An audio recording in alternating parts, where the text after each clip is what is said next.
Okay, good evening and welcome. This is the March 13th, 2023 meeting of the school committee. It is 4:03. Call the meeting to order. This meeting is being both audio and videotaped tonight, and I would ask that everyone please rise for the Pledge of Allegiance. I pledge allegiance to the flag of the United States of America and to the republic for which it stands, one nation, under God, indivisible, with liberty and justice for all.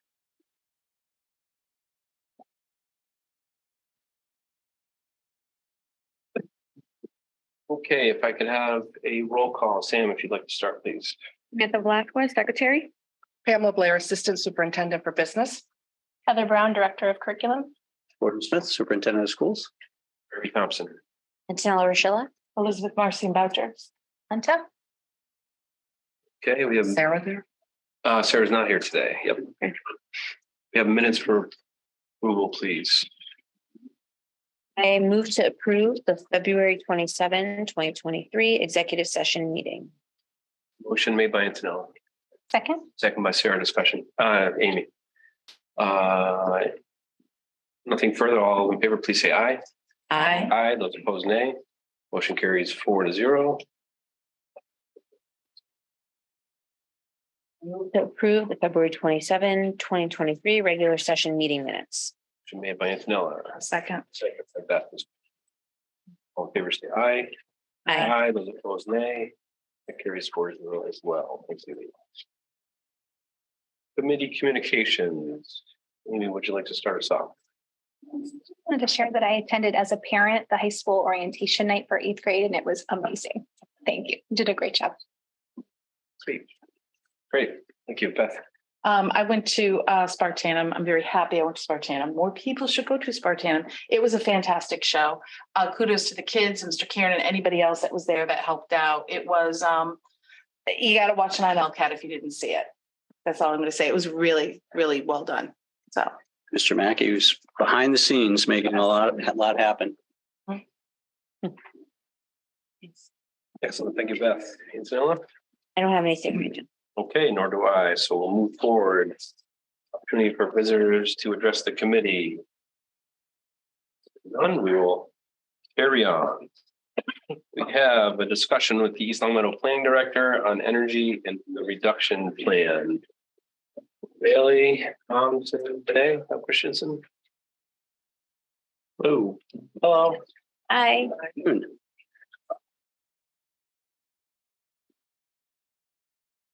How are we doing? Good. Excellent. So I'm here to present the energy reduction plan that was presented or prepared by the Pioneer Valley Planning Commission, along with various town staff had hand in preparing it. We had an energy audit, as many of our principals, Gordon knows, back in the fall, and we were planning on having all this done in September of last year. We had a couple of things just move it back, so we're here tonight to kind of discuss that.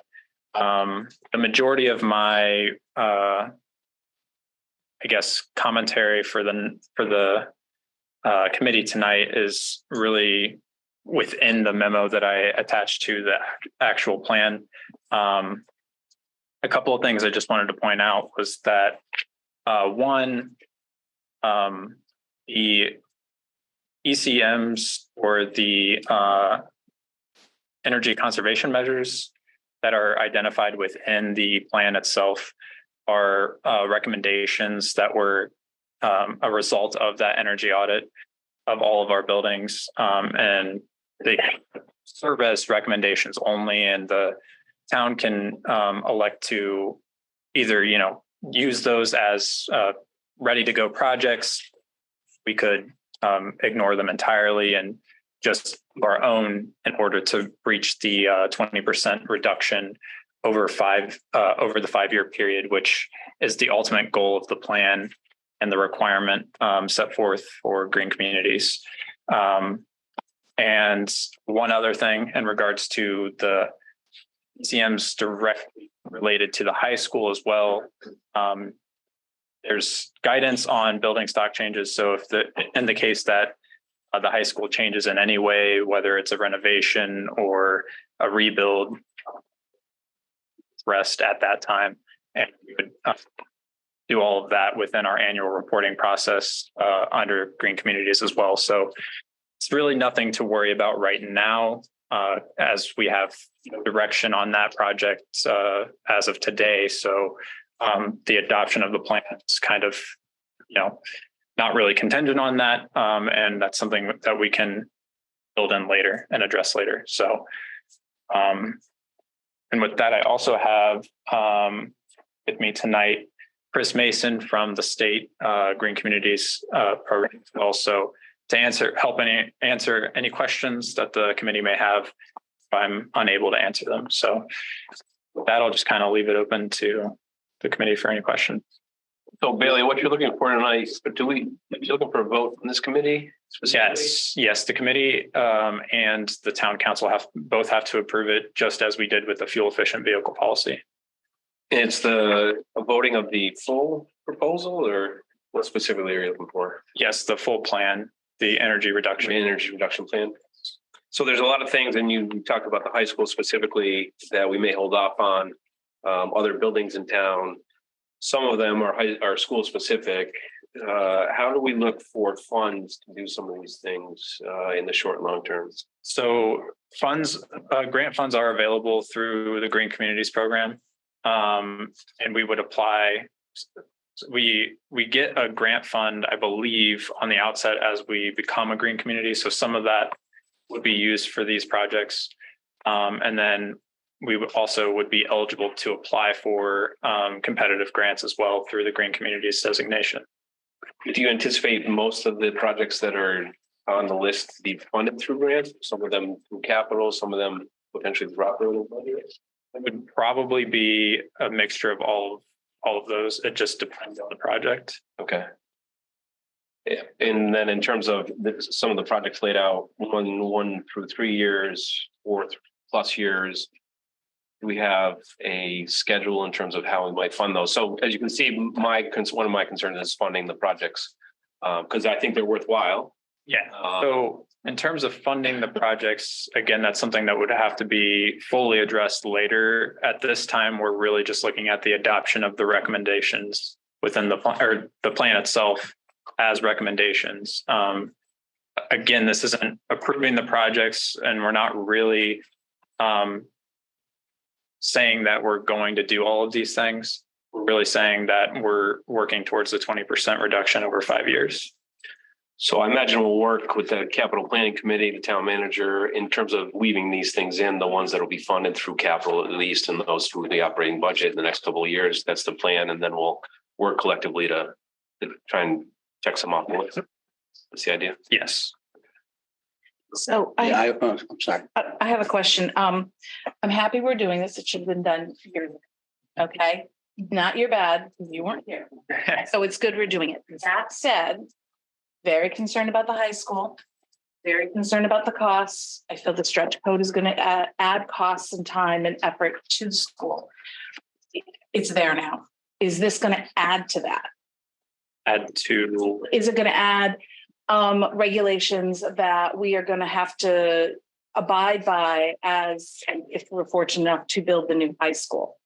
So I'm not sure I fully understand your question. I mean, well, the stretch code, it has, different metrics that we have to meet because we're a stretch code community for certain things that may or may not affect the cost, the time frames, and what we do with the school, which obviously we want to build the most energy efficient school that we can, regardless of whether or not we're part of this.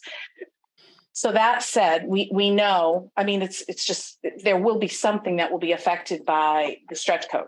So whatever, it's done, it's there now. That said, is this going to add more Requirements that we're going to have to meet, that it's going to cost us money?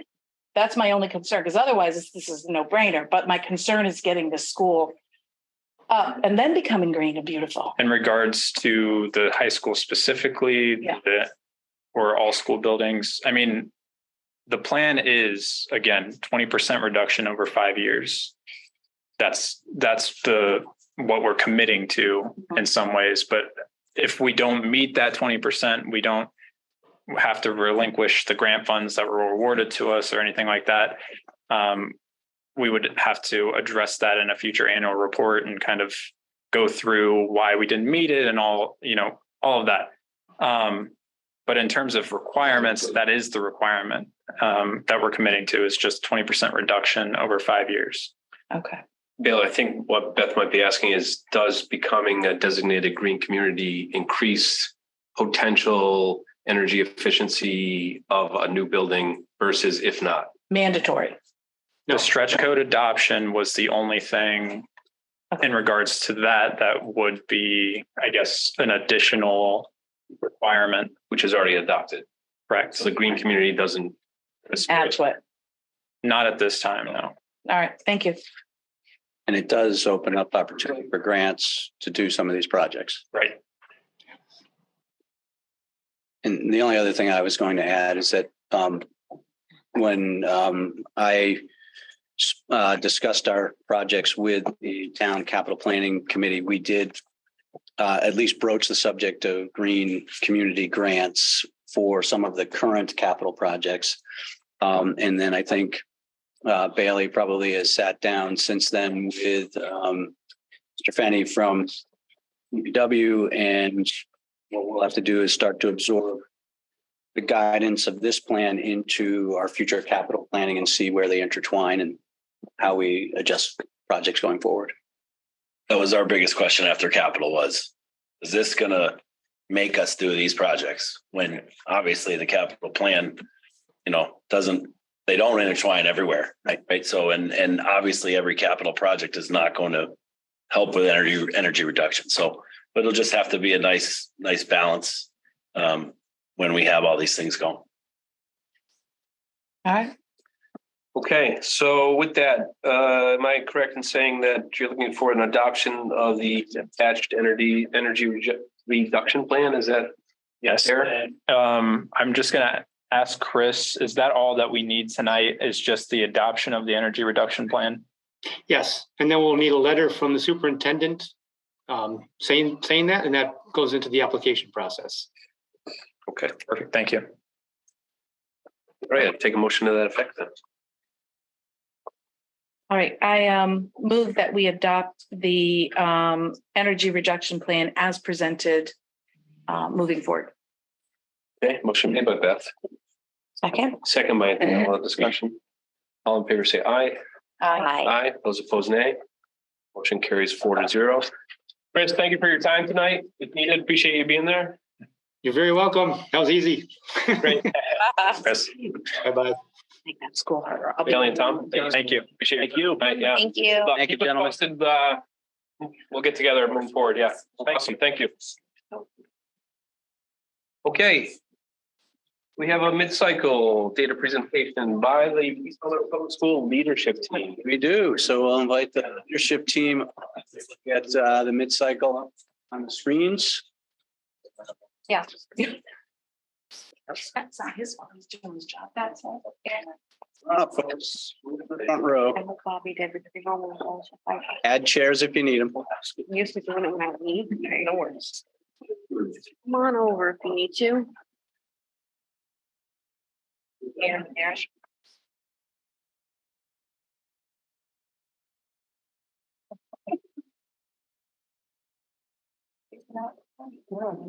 No, absolutely, Ryan, you're. You look, no, I'm young enough. I think you should. And say AIC professor. He's the student rep tonight. There we go. Oh, I was gonna say I'll move over or. I know that. He's gonna come, but he's not left her with the dentist. Everybody. Fantastic. Okay, so we have our leadership team here tonight. Thank you, everyone, for adjusting times. And this is in connection, obviously, with the data presentation that we did last time. This presentation gets to how we're doing on our SMART goals and the connected action steps throughout the district and throughout the different levels, elementary, middle, and high. So without further ado, we'll begin. What SMART goals are: specific, measurable, relevant, and timely. Keeping in mind, Dr. Allen, because I know that this is something that you enjoy, that we always want to have every student reflected in our goals. I won't go through the district mission and theory of action. People have seen that, but basically our first goal each year, we adjusted a little bit, but simply put, we're looking at the whole child, and we want to make sure that everything we're doing is promoting and supporting all of our students' academic, social, and emotional growth and achievement. As we go through the year, in June, we're hoping to hit these benchmarks that you see designated below. 90% of our students responding favorably to the questions about their own well-being. 80% of our students or higher reporting that their learning classrooms are supportive and engaging. 95% of our staff reporting at the end of the year surveys that they feel supported. 80% of our students reporting that they feel there's been, of staff, that there's an effective use of collaborative time. And chronic absenteeism, we still don't know whether they're going to go to the 10% mark or the 20% mark. But last year, when they went to the 20% mark, we were just around 3%. So we'd like to see that continue to go down. So thinking back to the data that we presented in the last meeting, some of the trends that we've highlighted, and we'll highlight again before we let the principals and others in the leadership team take over, is that we did see our students reporting in grades 3 through 5 and 6 through 12 that they have supportive relationships, 88% and 92% respectively. We had 89.5% of our staff between somewhat to extremely enthusiastic about coming to work and supporting students on a daily basis. We had 94% of our staff members report that they felt like they belong in their schools, either somewhat or they completely belong. And we had 90% of our grades 3 through 5 students and 81% of our grades 6 through 12 students, feel like they are part of their school community. All of that was some of the positive elements that we presented last time. We also know that we're still dealing with students who are struggling with challenging feelings, 31% and 42% respectively, as you look at the grade span, we take the survey. And we know that staff is feeling that same stress. And this is not something that's unique to East Longmeadow. This is something that we're seeing across the nation. We have 51.3% of our staff reporting that the increased stress at work nowadays is impacting their professional lives. So it's somewhat evenly split, but 51%, so the majority is tipping towards the majority saying that they're feeling as though that stress is impacting how they produce on the job, which is something that we need to take a look at. And one of the things that we've already discussed with the leadership team is how do we, in professional development activities, promote more well-being and supportive workshops for staff. We also are continuing our professional development for all staff and building their capacity with universal design for learning, as well as culturally responsive pedagogy. And our focus this year really has been, you'll see this throughout the presentation as a leadership team, is how do we look at teaching and learning with a lens of removing barriers that we can identify that may be impeding some of our students from accessing all of the curriculum, all of the programs that we offer. And we are continuing to integrate a lot of new curriculum, especially at the elementary level, but also at the middle and high level with math and social studies and foreign language at the secondary level. But about the literacy curriculum that we've been implementing, as well as illustrative math at the elementary level. It's a lot. But I will hand it off at this point to the elementary level so that they can give you an idea of things that are going on at the elementary schools. Hey everyone, I am presenting for all three elementary schools. Last Friday was International Social Emotional Learning Day. So the elementary counselors planned activities. So some of the activities that went on were at Meadowbrook. Students watched a read aloud by Mr. Smith. They wore t-shirts with positive messages or a favorite outfit. And they completed SEL themed writing and drawing activities. At Mountain View, we dressed like a superhero in honor of Alex Blaze because it was also his birthday on Friday. The Blaze family recorded a read aloud of the book, I Am Courage, for the students and staff. And they provided a large welcome sign for the students when they got off the bus that said Superhero Day. And they also watched the recorded read aloud by Mr. Smith. So in terms of our everyday work, Second Step continues to be taught weekly by our counseling staff and school psychologists, and they get support from the classroom teachers who are present during the lessons. We are continuing community circles or morning meetings every day in order to build strong classroom communities where students feel they belong and that they're in a safe environment, which I think the survey showed they do feel that way. River Valley Counseling is providing therapeutic support at all three of our schools. This service is paid for by their students' families' insurance and not the district, but we provide space and access during the school day. And the number of students needing this support continues to increase. So at Meadowbrook, they are servicing 16 students right now. That's up from 8 in the fall, so it's doubled. At Maple Shade, they have 20 students receiving services, up from 11 in the fall. And at Mountain View, we have 15 students, and that's up from 8 in the fall. So almost doubled in all buildings. The guidance and adjustment counselors at each of our schools have also seen an increase in students needing support. At Meadowbrook, 149 students meet regularly with a counselor. At Maple Shade, 139 students. And at Mountain View, 177 students. This can either be one-on-one sessions with the counselors. It can be scheduled lunch groups. But those are our totals right now. And those are pretty high considering the population at each school. These numbers do not reflect the drop-ins. So there's sometimes students that aren't scheduled to see them, but they need that support. So that does not reflect the drop-in students. We all feel that unless students are actively engaged, enthusiastic, and present at school, their academic success won't happen. So each of our schools has their own way of promoting a sense of community and fun. And here are some of the events and activities that we've engaged in so far this year. At Meadowbrook, they have Spirit Days for staff and students. They've had Sports Team Day, Spartan Day, Super Bowl, which was a staff potluck luncheon, community service projects like a hat and mitten drive and a soup drive, family events like bingo night, family literacy night, musical performances, and field day.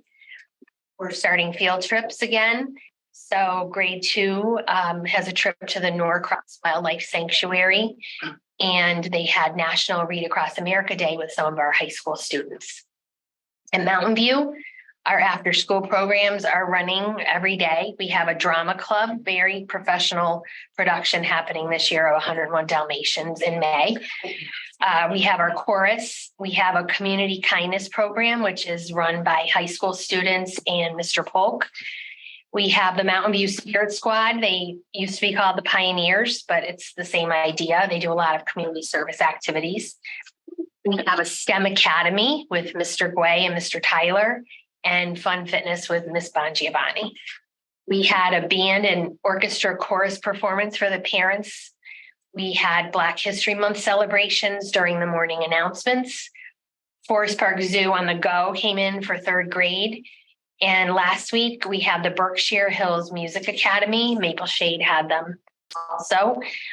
It's an adult organization for students for adults with special needs, and they perform musical performances. It was amazing. The kids loved it. It was just great. And we had a PTO movie night in December. Maple Shade also has a lot of after school clubs going on, and they have their field day, which happened in the fall. Look for the Good Assembly, a movie day, and a GG visit for their ST math goal completion. A 5th grade trip to build bat houses. Not sure what that means. The Modako Japanese storyteller workshop for 3rd graders. A Neuro Academy project for 4th grade. Net Smart Assembly for internet safety, a holiday concert, a staff versus staff volleyball game. And they've had a lot of spirit days also. The 100th day, Green is a Grinch Monday, Twinkly Tuesday, Winter Wonderland Whiteout Wednesday, Long Winter's Nap Thursday, and Ugly Sweater Friday. And they also celebrated Valentine's Day. They also had Black History Month celebrations on the morning announcements and a food drive. So those are just some of the things that have already taken place, and I'm sure I will have more to share at our end of year presentation. Thank you. Thank you. One thing I'd like to clarify, do it after the positive elements that you just mentioned. Students who are receiving therapeutic services from River Valley are also receiving services from, and they're involved in those numbers that Mrs. Santinella read off, Meadowbrook, 149 students being seen by our counselors, 139 students being seen at Maple Shade by the counselors over there, or the school psychologist and the counselor, and then at Mountain View, 127? 77. So our counselors, our staff, all the way through and continue that support. And then there's a referral process to the River Valley counseling staff. River Valley over the years has been an exceptional partner because they have to ramp up their staffing in order to meet the need that we're seeing in East Meadow. In the last 3 years, really, we've seen that need increase every year. I think as we report out on nights like this, we're seeing that need has increased every year. I have a question about those numbers. Sure. Because that's a lot of kids. So, and I don't know if you'd be able to even answer this, but what permits a student to actually get to meet with the counselor?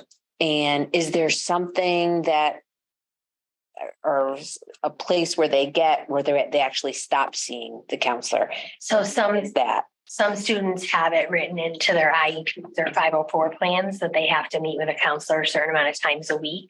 Okay. Some of the lunch groups are focused lunch groups. So one of the lunch groups with Ms. Campbell is called Banana Splits, and it's for students whose parents are divorced, and she does get parent permission for kids to be in that group. Sometimes we have just parents call in and say, can you meet with my child? They really need some help. Now, the distinction between meeting with Norma, who's the guidance counselor, and Nick Hutchinson, who is our school adjustment counselor, I'm just speaking for Mountain View, is Norma, as a guidance counselor, handles more academic related concerns. Maybe kids have executive functioning, anxiety over their schoolwork, things like that. Nick also works with them on some of those things, but his are more focused on behaviors, relationships with their friends, maybe relationships at home. So that's how it's delineated. And yes, there are the lunch groups end. So there might be a lunch group that takes place for 8 weeks with 4 kids during the 4th grade lunch. So we have 3 lunches a day at Mountain View, and Ms. Campbell works with a group at each lunch, depending on grade. So some of it, I know the numbers sound high, and sometimes they're serious issues, but sometimes it's a group of students in 5th grade. That's typically this time of year where we start seeing friendship issues, crushes, things like that start ramping up. So maybe she sees them for a few weeks and it ends, but But then there's always more that need to be seen, but those were just the numbers right now. All right. Yeah, I mean, I just, in general, I think you'll hear from all the schools how much our kids are really needing extra support around mental health and social emotional Mhm. for a variety of reasons. There's a lot of things they missed out on during COVID. Right. You know, relationship wise or getting along with their peers. They didn't have to do that, Right. for a while. So, and our current third grade was in kindergarten. So that's a time where a lot of that starts. Thank you. Thank you. Moving to the middle school. However, we at the middle school don't worry about SEL or connected to academics. Yeah, so I'll go really fast, but we just listed a lot of bullets of the work we've done here. We're still doing our advisory and focused every lesson this year on self-regulation. They're school-wide lessons, so every kid does this lesson, all focused on the skills of self-regulation. Our MTSS team is a lot analyzing the Panorama student surveys. We appoint captains for the kids that are like sort of new to us based on the surveys, so a lot of the kids we know all about, but every time we do them, we learn about new kids. And then we create individual plans of intervention led by whoever the team captain is. And then the new thing we're doing in Panorama is actually tracking a lot of these intervention plans. So we've used Panorama on the front end a lot. Now we're using it on the back end in the hopes that it like increases communication, K to 12 as far as the work you're doing.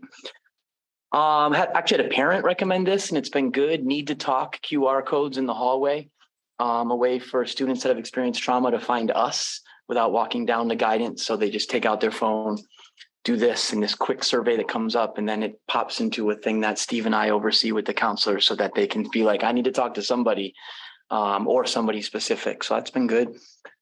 Just opened a new club, our Girls Leadership Club. Very excited about that. Just brought in a new consulting group that we're really excited about called the Academic Leadership Association. They're out of Springfield. They mentor students. They come in and do, especially with boys, they do mentoring. And then they create an after school club where they teach students leadership skills.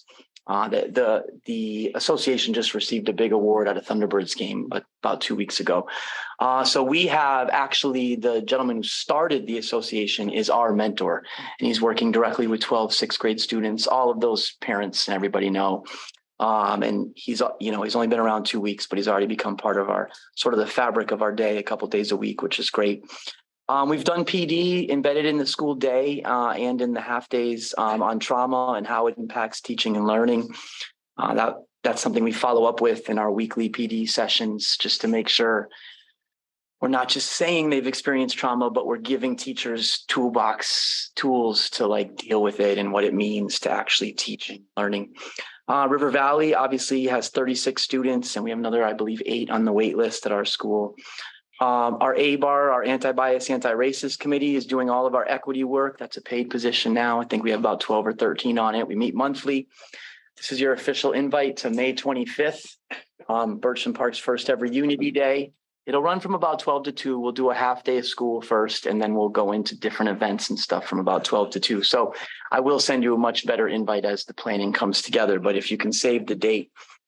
Our SAM process, which he oversees, he's made some big improvements on that based on our work with Innocent Classroom. So now we actually discuss the innocence of kids and discuss the good they're seeking while we do the individual SAM meetings. SAM stands for student assistance meetings. Yeah. So it's the team that gets together if we just haven't figured it out with the kid. And then, yes, the foundation of all of that is Birchland and our continual focus on relationships as the number one most important thing to making middle school successful and, more importantly, not miserable. Done wonderfully, by the way. I very much appreciate everything you've ever done. See you now.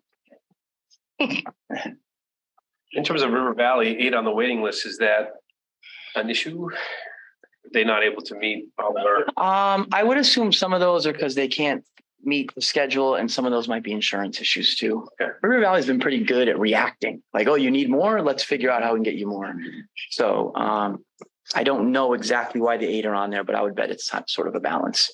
But yeah, I mean, eventually you've completely used all the therapists they've given you, and now it's a waiting game.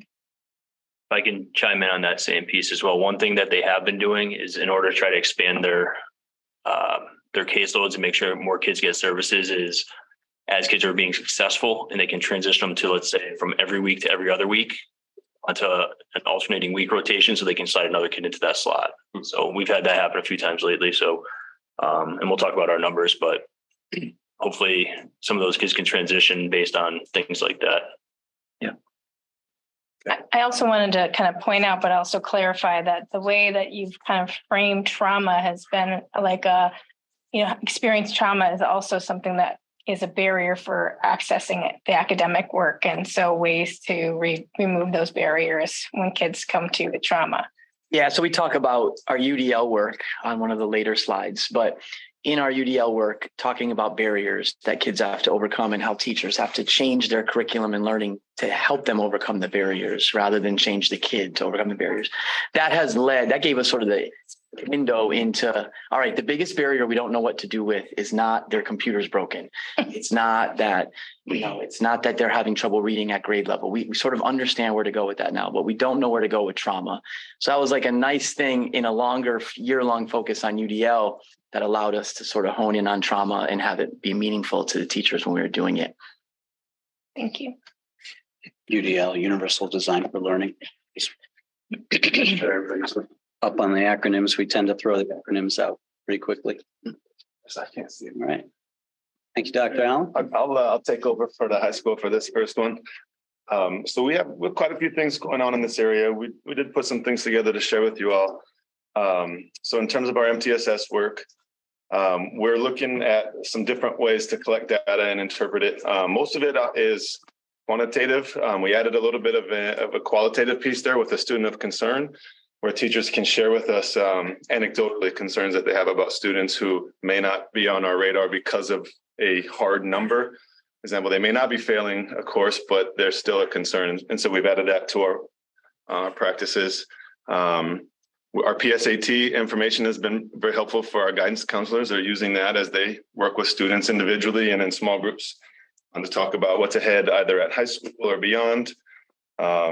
The guidance department curriculum, I know they're very proud of. They've been working extremely hard to get into our English classes and deliver a curriculum that's scheduled throughout the year. So they have numerous visits throughout the year where they're going in and exposing students to various topics. So for our math intervention piece, we've had a very successful round of support for kids who needed to retake the math MCAS. 16 of the 18 were able to pass.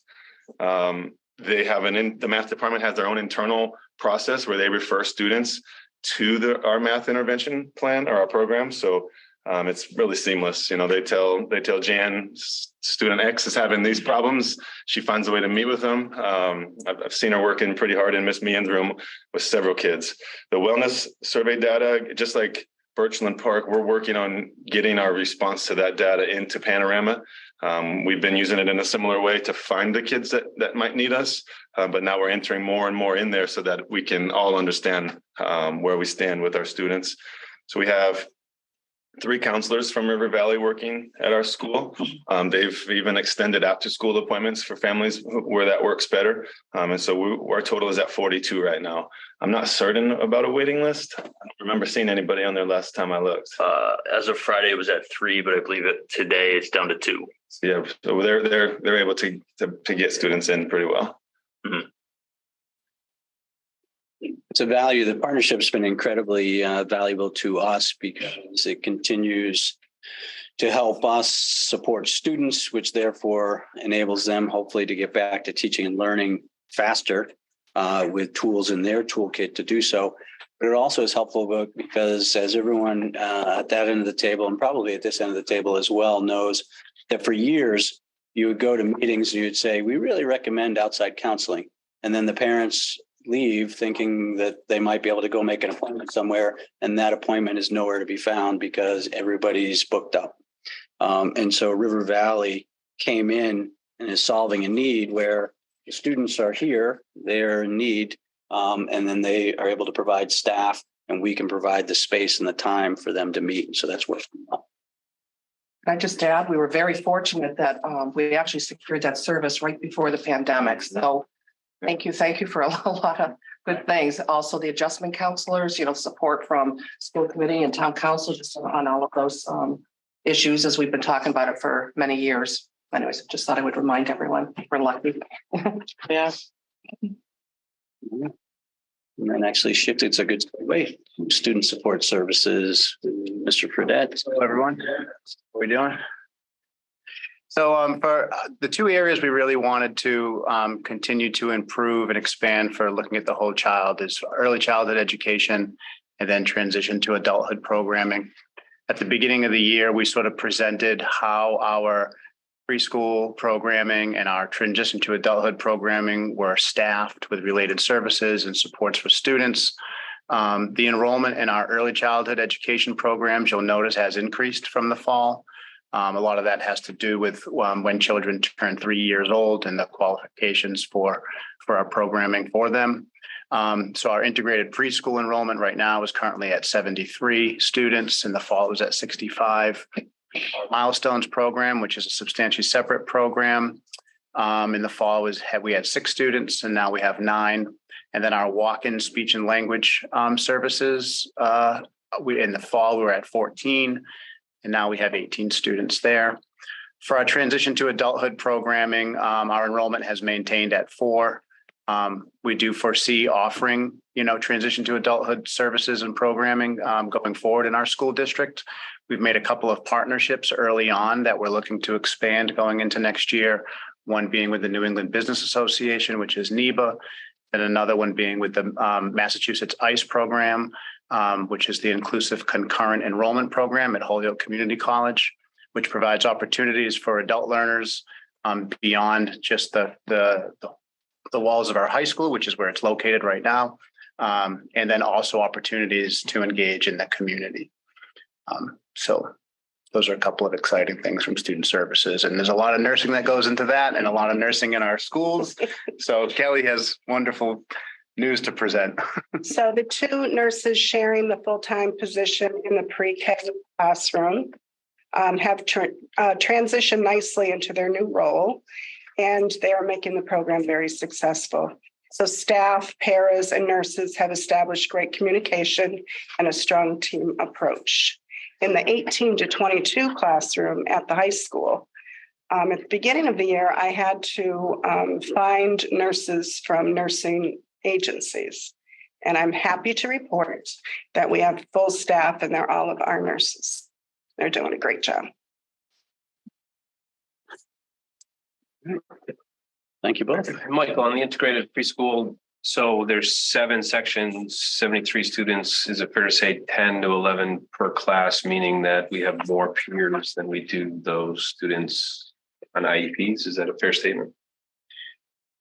Currently, I'd say there's probably the peers are probably outpacing the students on IEPs, but sometimes what happens is peers do eventually qualify also, because they do. But yes, at this point in time, the peers are outpacing. We actually have 6 sessions, not 7. We have 2 half days, half day, 3 full day, and 1 substantially separate. So but there's 2 2 sections of half days is just 1 class? That is 2. It's 2 groups. So AM and PM. 1 teacher. With 1 teacher. Yes. Okay. I did double on each. That's why. Okay. So it would be higher than it's more than 10. In each class. Yeah. So we're pretty close, I bet. In some classrooms, we're just at, in other classrooms, we're over. We're over the ratio in 2 of the classes. But the new model will help us next year. That's the goal. Mm-hmm. Okay. And that's not counting. Those numbers also don't count our referrals that are still pending right now. Okay. Yeah. Thank you. So our second area, we're going to try not to number them. They all work together as you go around that circle, working to support students, but focuses on instructional practice. And as you've heard a few times this year, looking at how we do our best to continue to build our staff's capacity around universal design for learning and also culturally sustaining pedagogy, so that we're, again, looking to support all students across the district, across all grade levels. And so some of the end of the year evidence will be just that. Will be documents that are produced at the end of the year. We have groups that are up and running to produce these different documents, scopes in sequence, and well, for the most part, scopes and sequence around the different curricular areas.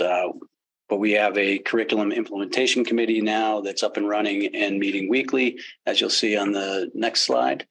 A few bullets in, and we are also working with, at the secondary level, department chairs and members of different departments to produce those documents, because we need the people who are actually delivering the curriculum to be part of that process to make sure that it's accurate and that it makes sense to all involved. But I wanted to focus on that first bullet up there around what the leadership team has been doing really since August as we began the school year. We've been working with the Center for Leadership in Educational and Equity, specifically around creating instructional rounds and building the capacity of this group of individuals in how we're seeing teaching and learning, but specifically how we're seeing it through a lens of equity and making sure that we're seeing student engagement and that all students are able to access curriculum. And then as we go through any particular instructional round at a given building, what we're attempting to do is debrief with each other and start to coordinate what is the best feedback that we should be providing staff in order to support them in very challenging work, as we've been seeing as we look at surveys and as we report out on some of the things we were talking about with the earlier goal. And that's been incredibly successful. And I think most people would agree, probably some of our best professional development for the leadership team that we've done in quite a while. And so what we hope to do is continue to, we've completed all 5 instructional rounds, 1 at each building, where the facilitator from CLE first works with the building principal and assistant principals, if those positions are at that building, in terms of really focusing in on what makes the best sense for the full team to focus in on for that building. Then the entire team goes there and we spend usually about 3 hours, both observing classrooms, taking notes, but then also starting to break down what did we really see and what does that mean? And what makes the most sense in providing feedback and support back to the classroom teacher. Because everybody we know is putting their best foot forward and trying to do their absolute best for the students of East Longmeadow on a daily basis. So we need to make sure that as we're experiencing more challenges, how are we getting better support to folks in the classroom who are delivering curriculum and trying to engage students? And I think the more we can follow some of the things we've learned this year, the better off we'll be with that. And so that's been really helpful. It's been continuing on. We're in smaller groups now. Both the director of curriculum, Ms. Brown, is going out and meeting with principals and assistant principals and going around to classrooms. And I have been not as diligent, but I will be starting, as they all know, because we've started to schedule some this week. You can see the excitement on their faces as we continue those rounds in the classrooms. When we adopt, sorry, go ahead. Yeah. Is the feedback given to the teacher? When you guys. Well, actually, that can be something that they answer as they. And I just want to be clear, I understand the instructional rounds. Is it just you're visiting classrooms and you're focusing on, I don't know. At this point, because at the elementary schools, the big focus is the implementation of the new curriculum and just kind of looking at some of the things that teachers are grappling with. But in terms of feedback and correct me if I'm wrong, it's really about having discussions of the kind of feedback we would give. And then the principal might then go in and take that into account when they're giving that feedback. But it's not like, we came and saw, and we're going to give you this feedback based on the 10 minutes we were in your class, but it's all about that discussion and really improving and learning with and from each other about what we're expecting from the new curriculum, what does it look like? And, all the things that go into it. Is there any kind of PD or anything? I mean, if you're visiting these classrooms and you're noticing something, depending on whatever you're observing for, but is there any kind of PD or action plan created afterwards with the data that? So one of the things that we do, and it's a pretty prescribed debriefing process, is we go through what do we observe from that? What do we infer? And then that last piece is what are the implications going forward? And so that's where each building takes a lot away from the discussion that everyone from the leadership team is participating in, so that they can start to think about, okay, so what is for those who went in the fall, what does that September half day look like? What does that full day in February look like? And so we can plan for professional development. Now it's probably more individual feedback that you might give to a teacher, as I think your original question was alluding to, with some of the visits that we might be doing now. But it also is planning for, okay, what do we do as we look to support next year? If we're seeing that this spring, what do we do for professional development next year? So it helps plan those days. And just to answer your question about, looking at things that we're seeing and seeing trends and offering professional development. I mean, this is very much for literacy curriculum, a learning year. So we're not expecting anyone to, fully understand everything. It's really about trying and using.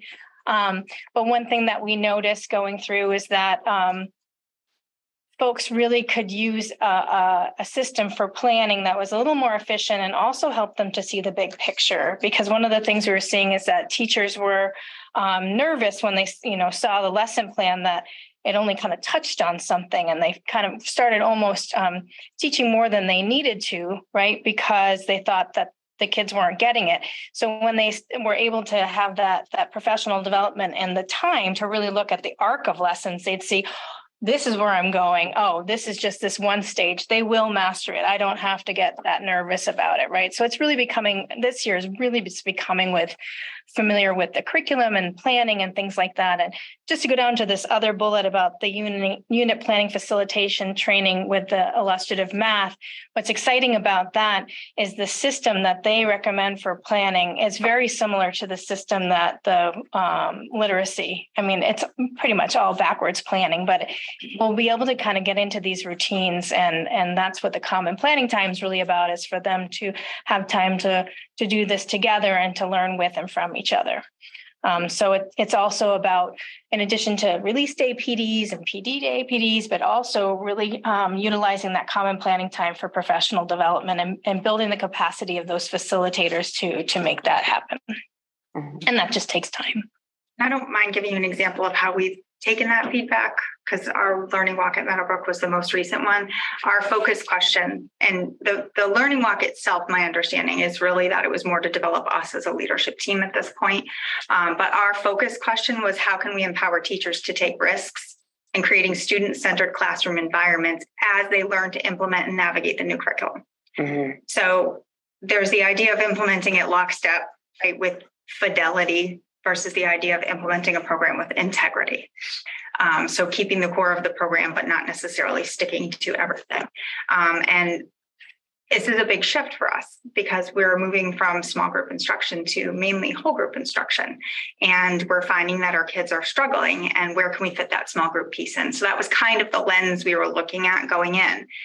And after sitting with the leadership team and debriefing, we then took a step back, processed that, brought it to our department head team, and began having that conversation with our department heads. They are now going back to actually tomorrow morning to then take that conversation back to their grade level teams to start talking about that at a more deep level, which will then guide us as we move through the rest of the year, but also into how we start our year next year, how we develop our PD for how we're going to take this curriculum and make it work for what we need for our kids. I don't know if that helps, but. No, it does. Thank you. Because you're getting that information at least out to your staff about something And it doesn't, you're not pinpointing any teachers. You're just kind of like, this is how we're doing as a school. And maybe this is something we need to go, we'll be focusing on. So Appreciate that example. It feels very supportive. It doesn't feel like there's a punitive. No, not at all. That, no, and it, which is, obviously could be a concern. Thank you for some clarity. That's definitely the lens. It's a huge lift, like Renee said, and it's, what supports can we put into place and what things can we maybe clarify that will help people. So to Renee's example about integrity and fidelity, one of the things the Wit and Wisdom coach said was just focus on the learning goal, right? So if you're making changes to the curriculum and it's not the outcome is not that learning goal, then that's not okay. But if you're making some changes and you still have that same learning goal, then that's okay. So just kind of helping people feel comfortable and get some parameters around, what the difference between fidelity and integrity is. So. You guys have been doing this for a while. I remember when you first started, teachers were very standoffish, but you did it in such a way, like you were saying, where it's always been collaborative and reinforced. Thank you. We've done learning walks before, but as we've gone through this has been more focused and I think has produced better results for all of us. And it's coordinated. The nice thing is it's allowed everyone to see what's going on in other buildings. Usually Ms. Brown and I are seeing what's going on in other buildings, but that's not necessarily the case where the high school administration gets an opportunity to see what's going on at Meadowbrook. So that's been fantastic, but it also starts to coordinate how are we responding to teachers across the district that, when teachers are looking for guidance, that the leadership team is somewhat coordinated in their response in terms of how we go after our SMART goals. And so that's been fantastic. And I think every one of the principals or administrative staff have shared out something after the learning walks because, or the instructional rounds, because when you have 12 people visiting your building, generally that gets noticed. And so I'm sure that they've had to share something out. And at the high school, we had the opportunity to include students, which was really cool. So we had students go out on the learning walks with us and to hear their thoughts on what student engagement was or is not was really interesting. And so that was a lot of fun and very informative for all of us. Just to go back again to what Renee said it's about improving our own leadership. It's not a gotcha. It's more, what do we see and what can we do as leaders to help support teachers and teaching and learning? When we adopt a new curriculum, the scope and sequence is generally laid out. But you're saying with the integrity versus fidelity, it's pacing changed specific to East Long Meadow. Is it the common planning times and the professional development that allows all the teachers of the same cohort to find that integrity collectively versus the fidelity in terms of laying out? I mean, the idea is that people are planning together, and the scope and sequence, we really haven't changed any of the scope and sequence from the curriculum. There's some instances where we have switched around scope and sequences for various reasons, but what really is hard is the pacing because people are getting used to it. And some people it's taking them longer. Some people are going through it more quickly. There's always the goal, but also, stopping to make sure kids are understanding. And it's always a dance as to how long do I stop and reteach versus go forward. So we gave a pacing guide this year with the understanding that we would look at it and see what makes sense. So one of the tasks of the implementation committee is, looking at that pacing guide because it's really important to have that guide, but it also needs to be reasonable. If it's not reasonable, then no one's going to use it. Within the scope and sequence, though, pacing must be prescribed in general, and then we make changes. And then do we look to other districts, or is that where we get assistance from in the professional development when we bring it outside? Both, but even the folks were saying in the first year, it's going to take longer. Don't expect to get through all of this. And so they gave us permission is probably the wrong way of saying it, but really said, you're be flexible with this. Know that people are learning, and you don't want people to get really stressed out about the fact that they're not exactly a module 2 at this time.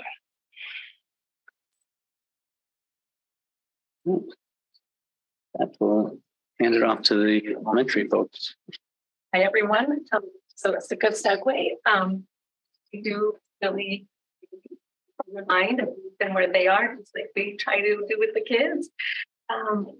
So to the expectations for the university curriculums this year, the full implementation of foundations, and that is a phonics program, and that's in K-3.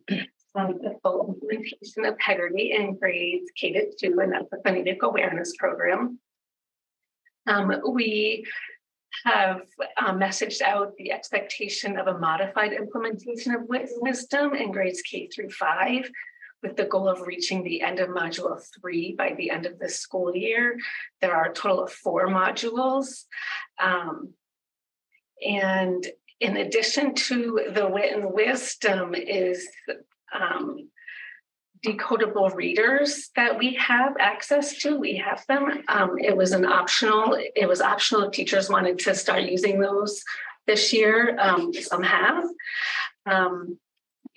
They're for grades K-2. They're decodable readers that they're aligned to both the themes and topics in wit and wisdom, but also the foundational skills of foundations.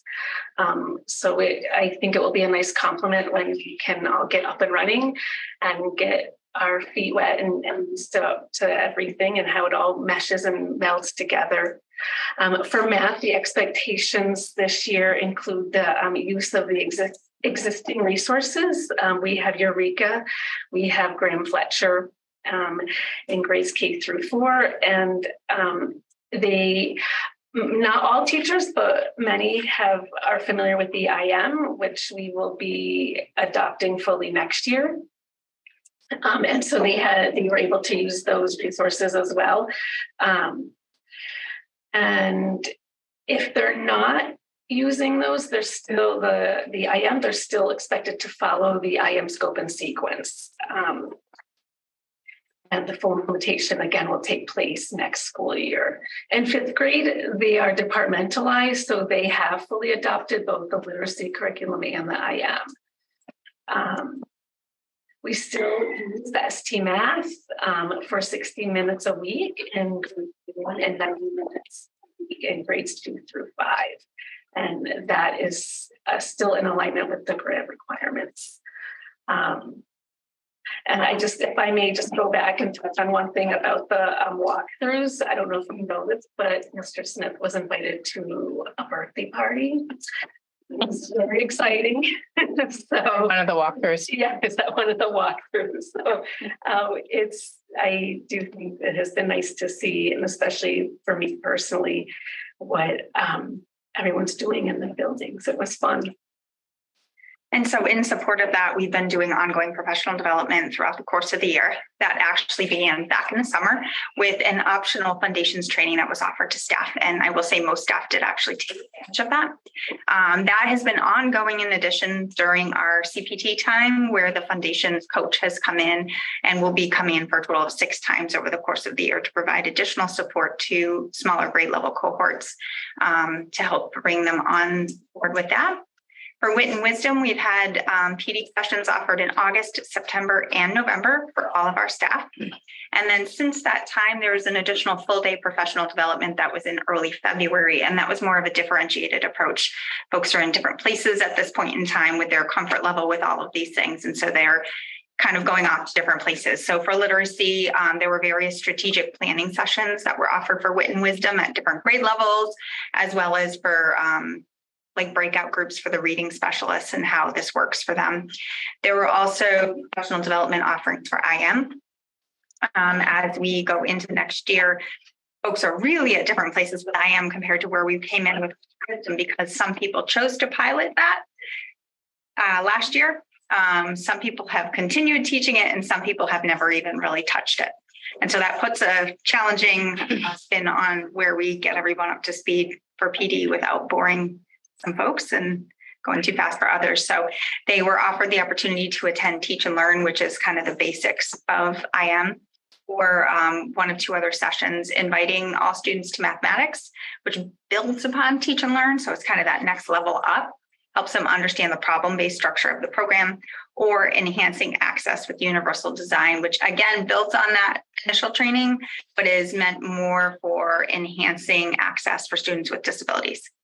In addition to all of that, we have had a coach from Wit and Wisdom come in during CPT time to work with grade level cohorts on kind of collaborative planning process that really, it's a cumbersome program, and the teachers are really learning 3 different programs all at once here. And so she was really focused on teaching them how to take a step back and not get so detailed with a single lesson plan, but to look at it more of an arc.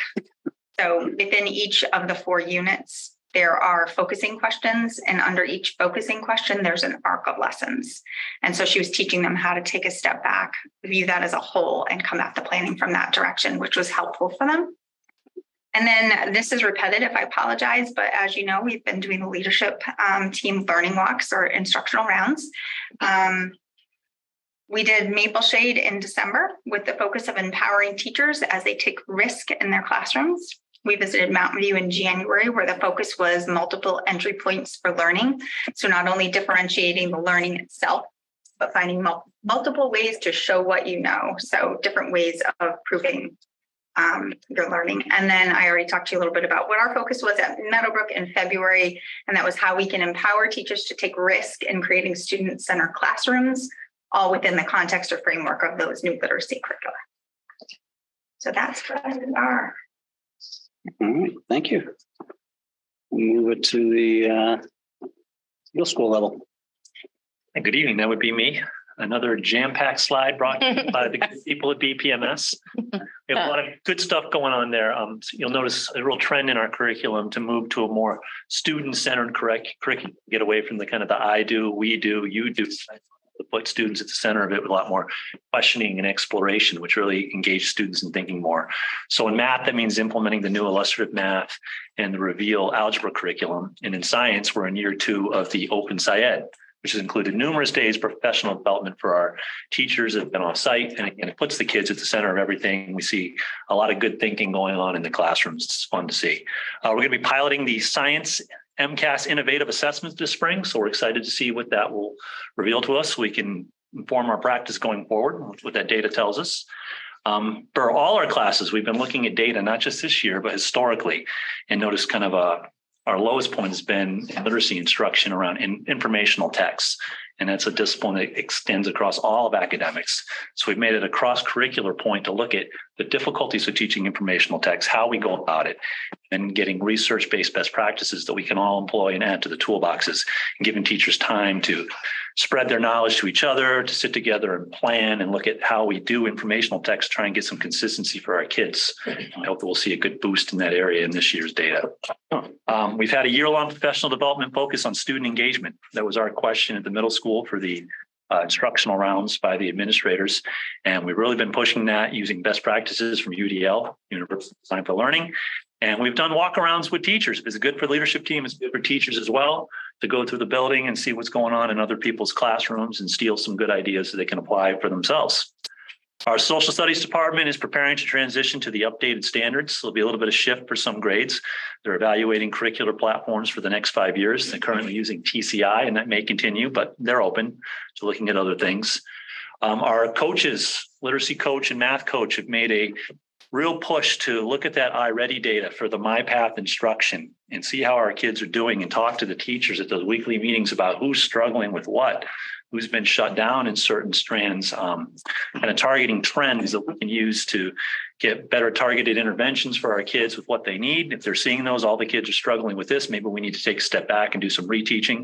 So it's great to have that information available and have our coaches able to use it. Spanish is in year 1 of the new Adios textbooks curriculum, which is going well. And again, it's a little bit more student-centered than some of the stuff we've done in the past.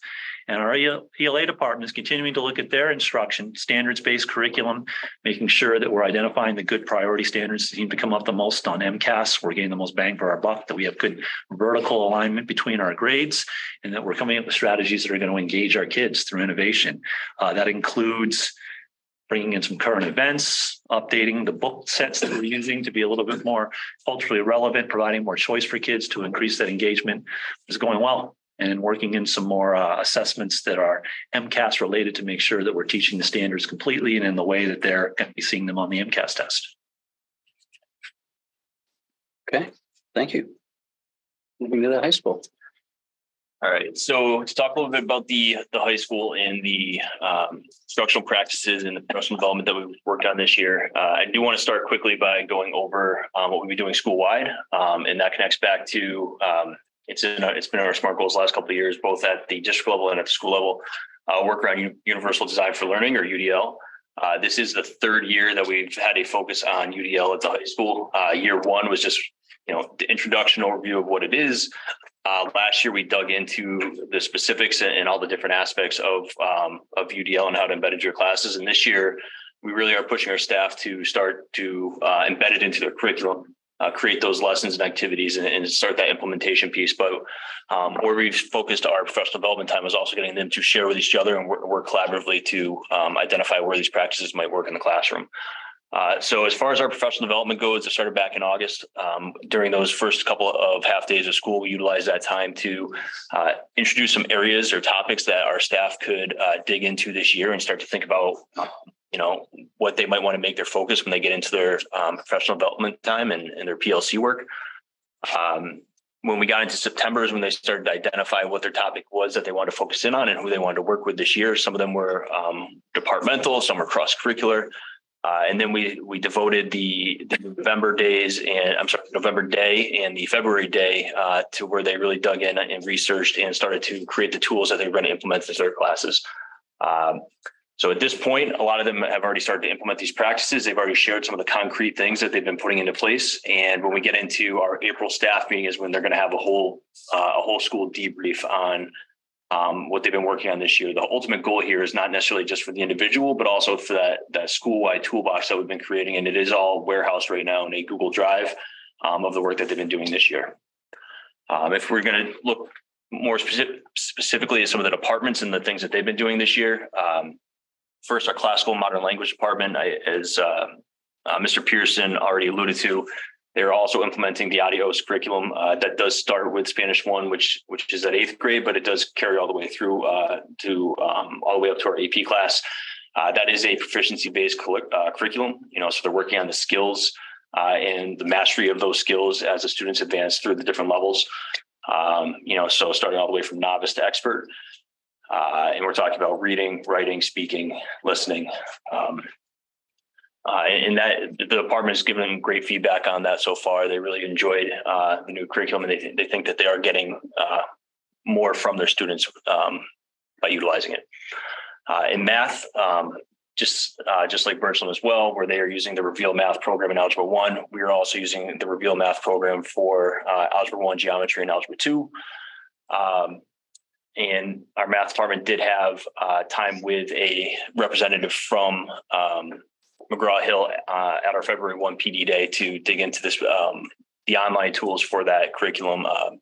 Had the opportunity to ask questions, really dig into the resources that we have.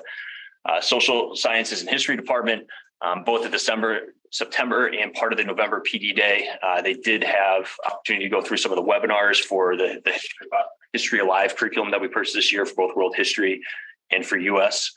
And then the last piece, the new course at the high school this year, the ELHS Foundations course, which is running. The specifics of that curriculum have been written and are continuing to be written by our English department head and our classical and modern languages department head, where they're focusing on 3 components there. One, they're utilizing the SMARTS curriculum, which focuses on executive functioning. They're using the Google tools in the suite to work on digital literacy skills. And the third piece, which they're working on right now, is the research components, which also brings in some of the digital literacy skills as well. Thank you. Do all students take that, the foundations? Right now, it is a course that the students can select. I would like to get to a point where it is part of the freshman experience. Could I just acknowledge all of you? What amazing work you're doing. The teachers in East Long Meadow have a a really heavy lift, I think, this past year or so from a curricular standpoint, and the support that you're giving them is just invaluable. Thank you all so much for the good work you're doing. And again, just to acknowledge the teachers, Heather. I mean, it's a really heavy lift, especially the elementary school teachers. They're enduring a lot of change in their everyday teaching, but some of them even maybe in their just pedagogical kind of thinking. I mean, it's a big shift. So thank you all, and many thanks to the teachers for the good work they're doing. Thank you. Thank you. Thanks. Thank you for saying that. Then that kind of brings us all the way around the circle here. And so our goal on the other end of the circle is, with all this work, hopefully by year's end is going to show some pretty good learning and achievement and growth. And you see as up on screen, our benchmarks are around a lot of that growth, some of which we've seen with the mid-cycle data on iReady, but not to the percentages and the ranges that we have up there yet in terms of getting to more or less, that's the DESE defined typical range of growth, the 40 to 60%. But we also then applied it to iReady as well. And so we're hoping to see that as we get to June. And then, of course, obviously, we'll see our MCAS results next September and October, and bring all that and see how it correlates with what we saw in iReady at the end of June. So basically, what we can do, and thank you for your kind words that you just talked about, is how do we bring all the information and all the support that we can possibly bring as quickly and probably as easily and simply is probably the key word, to teachers at their daily and weekly meetings, whether that be common planning time, whether that be a faculty meeting, and how do they use some of the systems that we've been using for the last few years. And teachers haven't been using Panorama yet, although we're starting to expand to other groups other than our multi-tiered system of support teams in each building, MTSS, which you've heard that acronym. We're starting to expand so that our counselors are using Panorama a little bit more, because this system is pulling all of this information on a daily basis. So it has the historical information, and it has the current information, such as grades and attendance and so forth, for all our students. And as we go through, it also picks up, okay, how did not only grade level respond to the wellness survey, but if we need to, how did, say, the students on the lunch bunch that we were talking about earlier respond to certain surveys? And that allows us then to hopefully become a little bit more precise in terms of how we support. And if we can become more precise and make it easier, that's basically what these bullet points are getting at. If we can make that easier for our staff, then they should be able to hopefully provide more specific lesson planning in terms of meeting the needs of the students who are currently in front of them. I think that's the key, knowing who the students are who are currently in front of them. Not necessarily bending students to the curriculum, but bending the curriculum to the students and their needs in front of them. And that's what we're trying to do throughout this year. And I think a lot of what's helped us, and I'll go back to it, you've seen it a few times, is what we've been doing with CLE and the instructional rounds. Because it gives us an idea of what's going in and across the district. And it gives us an idea, especially if you have worked on the secondary level for most of your career, what the challenges are at the elementary level. First and foremost, how you get up from that reading rug if you've gotten down there and you've sat there for a half hour. That alone is very challenging. But the kids do it, and they do it fast, and then they invite you to a birthday party. It's pretty impressive.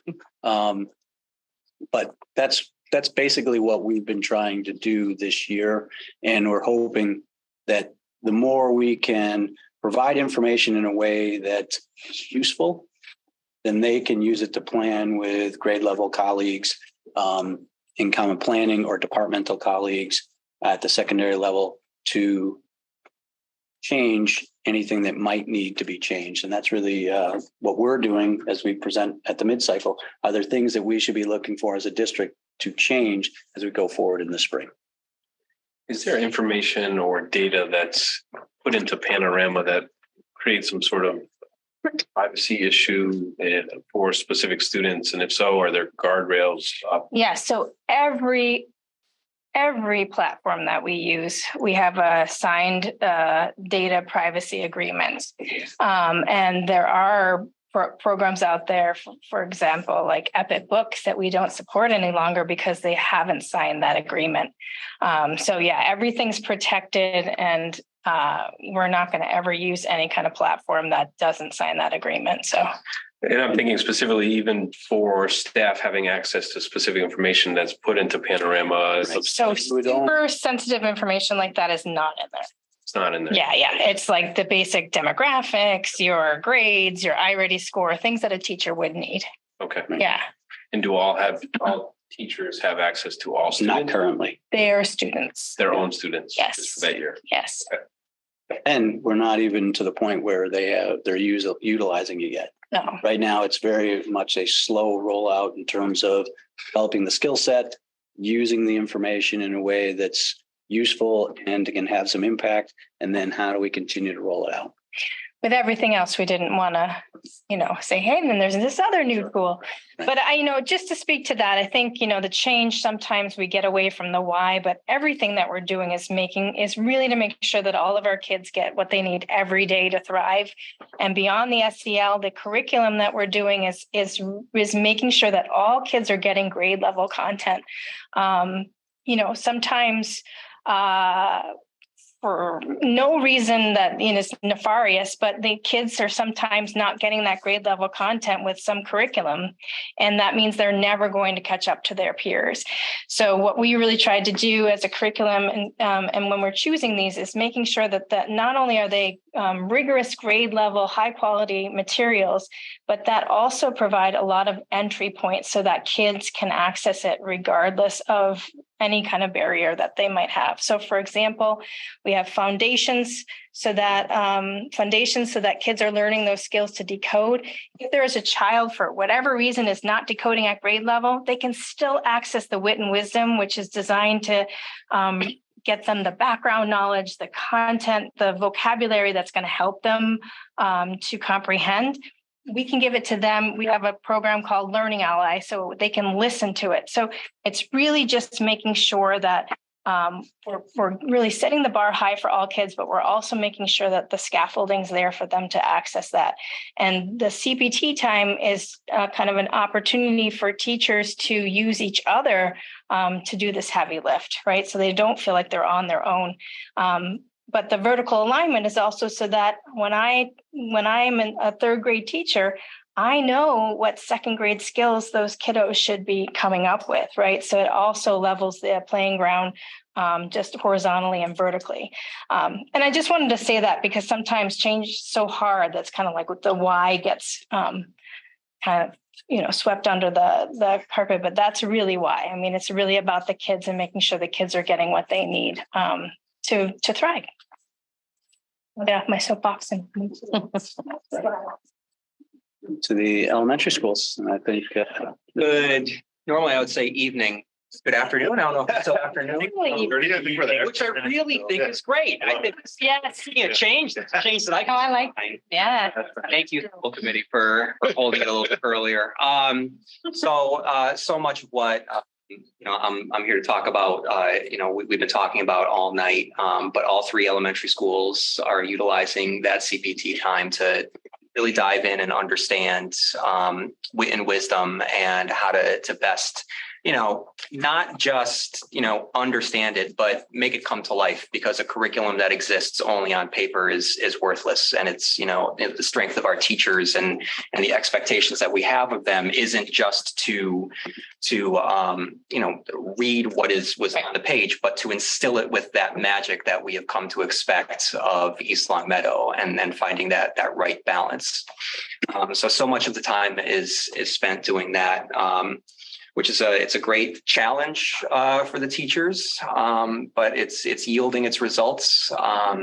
It's getting easier for everyone across the board, both the teachers and the students themselves, as they start to get used to the more rhythms of the curriculum itself. So it'll be really interesting to see next year, once all of the students have a year's worth of wit and wisdom under their belt, what it looks like when they get to the next level, and to see just how much easier it will be to get the curriculum up and running for the year, rather than having to train them for the first time, which is what we had to do this year. So we continue to utilize common planning time to dive into wit and wisdom and just make it come to life, so that our tier 1 instruction is incredibly thorough. Because as Heather said, it's a rigorous curriculum that allows for a rich tier 1 instruction. And then all 3 elementary schools are utilizing the data provided to us, and that we incorporate, so that we specifically know what our students need at all times.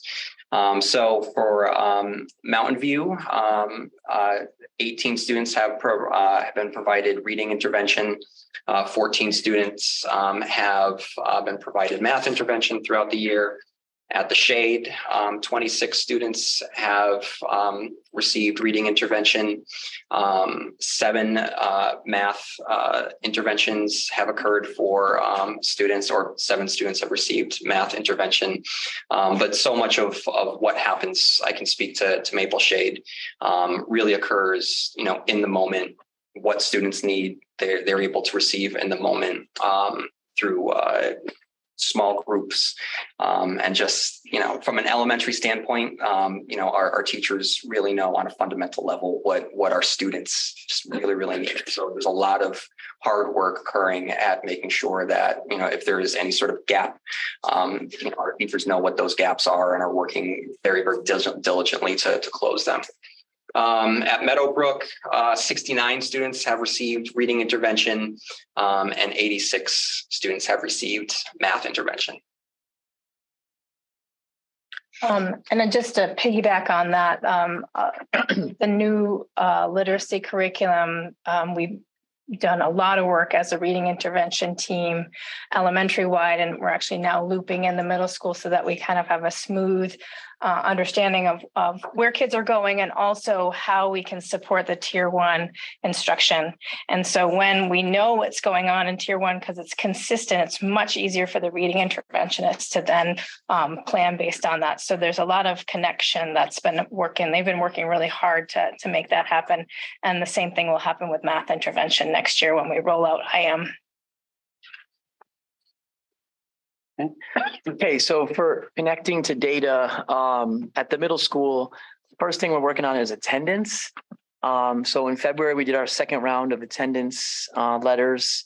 We unfortunately have 110 kids spaced to be absent 10% of the time or more. It's tough. The letters go out, they're like worded a certain way. And then I have a lot of conversations afterwards and meetings. And unfortunately, like a lot of those, they're all excused absences. It's just that the state doesn't differentiate. So I kind of have to say, get your kid to school so we don't hit the magic. I mean, the magic number is 18, right? So don't hit 18. But if you're sick, stay home because you learn. So it's really a funny conversation, but the parents, for the most part, get it. And we're working hard on getting these kids in. But like I said, a lot of them have had COVID once or twice. A lot of them had the flu. And but we're working at it, and those letters lead to a lot of good conversations. We also have really dove into tardies. We had 1,461 tardies the first 4 months of school. So we did 2 things. We put a new tardy system in place in January.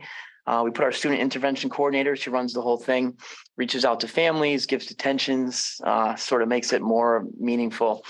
And then we also changed our morning car line, which I think has helped as well. We've switched where that comes, and it's a lot quicker now. But since those 2 things, the last 2.5 months, we've only had 344 tardies. So that's a big, that's a huge change. And if any parent tells you their kid is tardy because of car line, that is no longer true. It's on them. Yeah, it's on them. I mean, could you have to wait like 1 rotation? Yes, but you should know that. So That means you're getting in Carline really late. So working hard at those. Both our math and ELA implement regularly scheduled iReady mastery checks that leads to data meetings with our coaches and reteaching cycles. For programs, our tiered math students use both STMath and AVMR, and our reading enrichment students utilize Lexia Power Up. We've also, in a good way, we have a lot of 8th graders who graduate, especially out of both iReady Reading and iReady Math. And our student intervention coordinator is now teaching an enrichment class to those students, focusing on really high level stuff, which is good. Last year I taught that. It's a much improved having someone else teach it. And then iReady, Mr. Pearson gives weekly incentives. They get daily raffle tickets if they're doing well. There's quarterly incentives. We've had pizza parties, ice cream parties. And then we sent our first ever iReady warning letters, just like we do with the attendance, that said, your kid's not doing iReady. And I don't know if you've noticed. So that helped us get some more use as well. So then down below, I just updated this, but it didn't update. Sorry. But the first 3 rows on this are our intervention. I'm going to leave and refresh. It'll just be easier to explain. I don't know if that takes 2 seconds. Yes, please. Oh, there it is already. Yeah, there it is. It already came up. So these are all our intervention numbers. So the oranges are classes. So any numbers you see in the classes, that means they have it every day. So they have reading enrichment class every day, or tiered math class every day, or tier 3 reading class every day. So you can see our numbers from quarter to quarter there. So those are classes. Yellow is our enrichment times. So if they're in the yellow, they have it 1 hour a week, 2 half-hour sessions for a total of 1 hour a week. So we now have 5 different ways we give you intervention if you need it, which is one of the things we're most proud of. And you can see large numbers of kids getting intervention services. And then the greens are the graduates. So obviously no one graduated before they entered quarter 1, but after quarter 1, we had 14 graduates. And after quarter 2, we had 33 graduates. So we're always working on seeing the kids that get out as well. And the system is very fluid. It's a massive 2-day endeavor to do all the RTI work, to look at the data. Our coaches run it. They do 95% of it, which is great. And that's how kids move in and out, or from, kids might be in the orange in quarter 1 and quarter 2.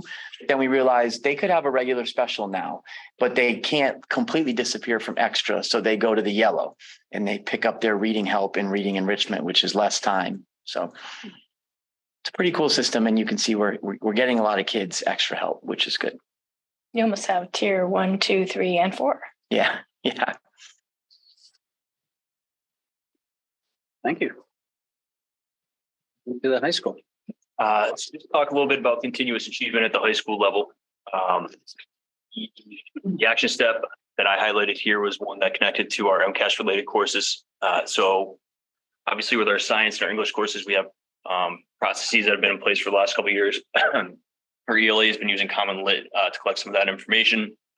Science has that in-house CER rubric. So it's a rubric assessing the students when they're completing labs for those classes. And the CER stands for claims, evidence, and then reasoning. And the science teachers collaborate and they talk through, which areas are students doing well, where there areas where they still need to focus on as a department. Math this year, it's a new program. The new Reveal curriculum also does have an online component where they can start collecting data from their classes and give formative assessments that are standard based, so they can get feedback not only on what the students know or don't know, but also what standard it connects to. The second action step, and this is a big undertaking for us this year. Obviously, we've transitioned to a full year program, so our departments across the school have also been aligning their scope and sequence for all their curricula to those full year classes. And then the third step here, which I talked about a little bit before, in terms of certain departments that took on the new curriculum, it's not just the training that goes with that curriculum, but it's also the implementation of it. So we've been implementing new and what I would say is improved curriculum in our math, our social science classes, are in our foreign language courses as well. All right. Thank you. Completed the circle. Took my line. That's all right. So we've gone all the way around the circle, giving you an update in terms of where we are with action steps and so forth. Everybody's here. People have questions that maybe we didn't answer throughout.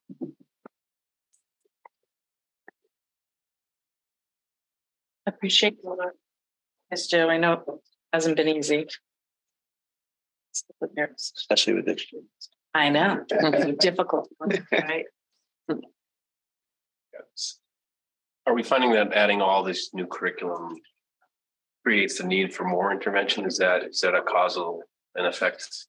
It's interesting because they talk a lot about trying to intervene your way out of tier one, right? So, for example, you're looking at data and you see that a large chunk of your kids need reading intervention. A lot of times that means that you need to change what you're doing in tier one. Doesn't mean that suddenly all these kids. So that's really what we're trying to do. And the idea is to get less kids in intervention, because the kids who are in intervention aren't necessarily there because our curriculum's not aligned and they have a gap in instruction. It's because they really have need extra time or extra support.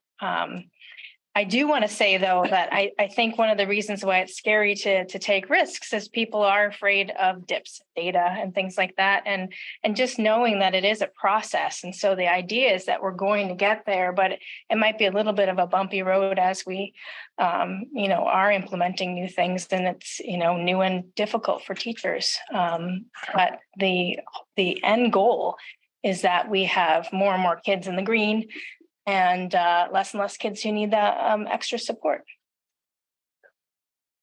I have a question about the ELA curriculum in the high school, because I see like there's a whole bunch of different curriculums for other subjects. So what are they using as curriculum for ELA? And you said that they were using Common Lit, which is great because it mimics the types of questions that are on the MCAS. But is that the only thing that we're doing to support the kids? Or is there anything that's coming next year that we could further support our students and preparing them to take the MCAS? So currently, we don't have an external curriculum like with the other departments that we have purchased. Right now, the curriculum is in-house, similar to how we run our science classes. The Common Lit is more of a supplement than actually. I know it does have its own curriculum, and we did explore that last year, but we don't utilize that for all of our resources. What was the second part of that question? There are other things. We're moving towards the curriculum. Yes. Yeah, I was asking that. It's like, I don't even remember. But I will say, just to be honest, we did explore purchasing curriculum last year. We have not really gone down that road this year with that conversation. So, but that being said, obviously there's a large focus in our freshman and our sophomore English classes on, that MCAS prep piece and making sure the students do have the skills to prepare for that test and do well. Okay. Because I wasn't sure if there was anything coming and even for math as well. I mean, I feel like having our students feel prepared and giving them the resources for practice beforehand, I think would help and improve our students. So I fully agree. And I will stress there's definitely that focus in both of those departments, making sure our students have the skill sets to prepare for that test. Each year when we get our results, we give them all the information in the fall in terms of student growth, achievement, all the different breakdowns that the state gives us for that. And our departments dig in and, try to figure out where they have to improve. We go through the item analysis, which standards we struggled on, which questions we struggled on. And we make sure that if there's anything we need to adjust going into next year, that does happen in our curriculum. The exciting thing about the new curriculum rollout, elementary through 8th grade, I don't know if you remember when you were in math class and you memorize all these algorithms and then your teacher gave you something completely different and you had to figure it out, right? these curriculum are really less about, like someone said earlier, the I do, we do, you do, and like memorizing how to do something, and more about creating them more flexibility with their math thinking and understanding concepts, so that when they do get the next gen math MCAS, which really does ask them to think outside the box and not just do algorithms, they're going to be much more prepared. But it's going to take some time to get there. And so Reveal is kind of in between. It's the traditional and conceptual base, and which is great because it will help folks transition more towards that. But I think as we get kids who are more flexible thinkers and sense makers and problem solvers, we'll see that growth on that as well. So from a parent's perspective, a little anecdote that I can share about illustrative math. Yesterday, I was going through my daughter's school bag, and Agawam, they utilize IM as well. So I pulled out her IM workbook, which she was working on, and I went into the living room where she was playing Sonic the Hedgehog, and I started flipping through, and she asked me what I was doing. I said, well, I'm interested, Ivy, because, my school is doing this. I just want to see, what you're working on. And she proceeded to put the controller down. She took the math workbook from me and then did not want to play. She sat on the couch on a Sunday and then proceeded to go through that workbook, forced me to play Sonic the Hedgehog. And then, forced me. I had no choice. And she, worked on it on her own for at least 90 minutes because she was just invested, in the thought of illustrative math. So when I saw that, and I think about all of the work that is being done throughout the districts, to incorporate this particular curriculum, going back to strengthening that tier one. So much of that comes down to an inherent love of math. Yeah. And so much of what I had, and traditionally, a lot of us, what we were taught when it comes to math, you either liked it or you didn't. And if you didn't like it, chances are you weren't going to do well with math. And that was the case for me. So it's just great to see that the next generation is being taught that conceptual piece. And there's a joy to it that I think has been missing from traditional math classes throughout education's history. So I'm very excited about the next few years as students progress through illustrative math and get this curriculum, because I think that it's going to just really shape how they interact with math and how they feel about it. A lot of teachers have made that shift, but we haven't had curriculum that's aligned to it. So that's what's really exciting, because it's not just the curriculum, right? It's what you said, the magic and the instruction that teachers bring to it. And a lot of folks have made that pedagogical shift. So it's going to be really exciting. And I feel like all of that is wonderful. I just feel like there's a lot of data that we can collect from K through 8. And then when we get to high school, I don't know if we're collecting enough data in order to make changes and improvements. We are looking at a universal screener for high school for math that we'll do 3 times a year, in addition to curriculum-based for ELA assessments. Yeah. All right. That's all. I mean, I feel like the schools they're doing a great job looking at the data and making changes and improvements for our kids. But I just felt like high school, we don't have a lot to look at. We need something besides just the MCAS. Well, even the MCAS, but what are the tools that our teachers are able to use, or the resources, right? That we're able to give them to use to help improve our students' scores and stuff. So, and it's not just for MCAS. I mean, it's for college and career ready. Yes. So it's for everything. I just feel like we're using all these platforms in the other grade levels, but we don't really have anything for high school. Well, we do with Reveal Math, but there are some exciting ones for ELA as well. Thank you. Thank you. Thank you. Good. Good. Yeah. Thank you all so much. Appreciate your coming up today. Maybe we'll do it again. I know. I liked it before as well.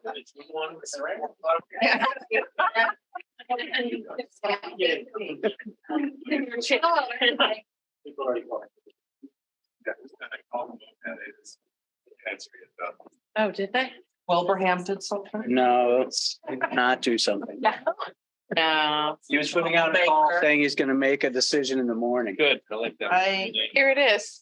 And we're so impatient. See you, Elaine. Thanks for coming. I know. Still catching up. Hear that.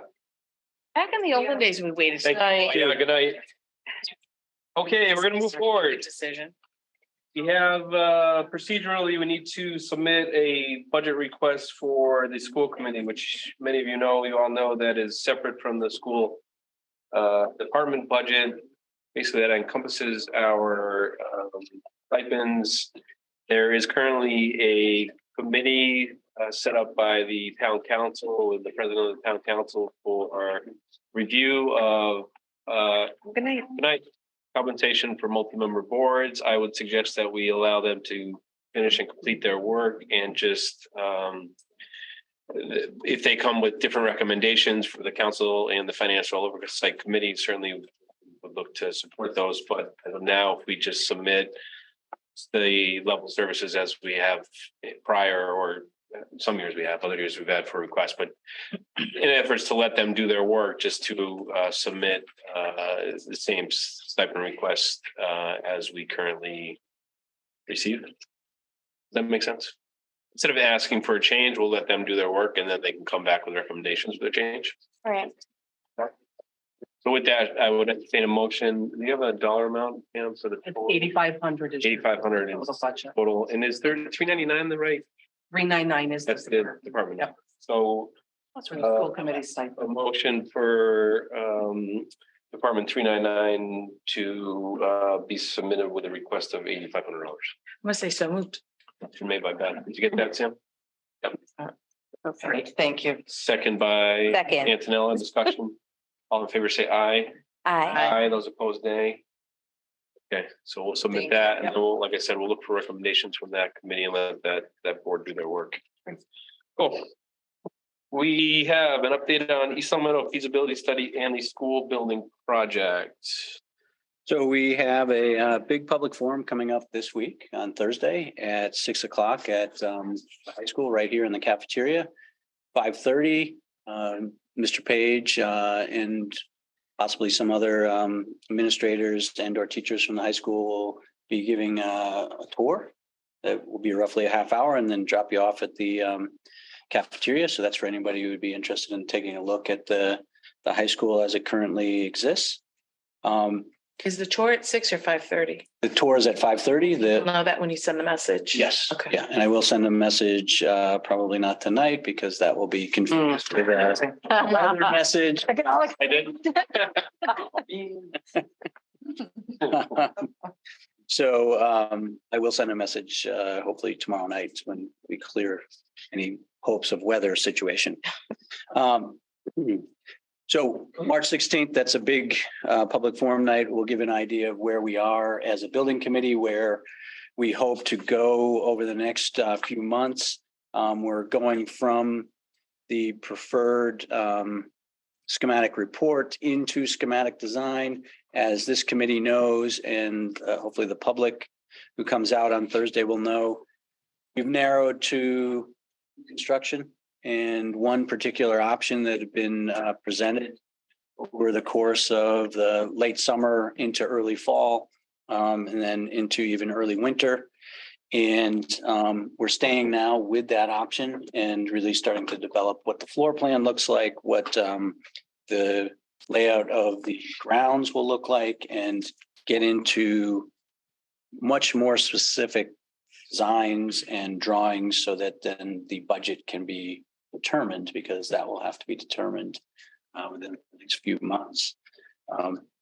With that said, as we continue to get more information, we will have more public forums. So we've already, as a school building committee, identified the next public forum, and that will happen on May 18th. I believe at the high school, or did we say we're going to go to the senior center? We're talking about senior center, but so site to be determined. So May 18th, put it on your calendar. We'll tell you the site as we get closer. So for March 18th, 16th, thank you. Certainly all the residents of the town are welcome and encouraged to attend. As Mr. Smith indicated, if you'd like to come for the tour at 5:30, or just come for the 6 o'clock meeting.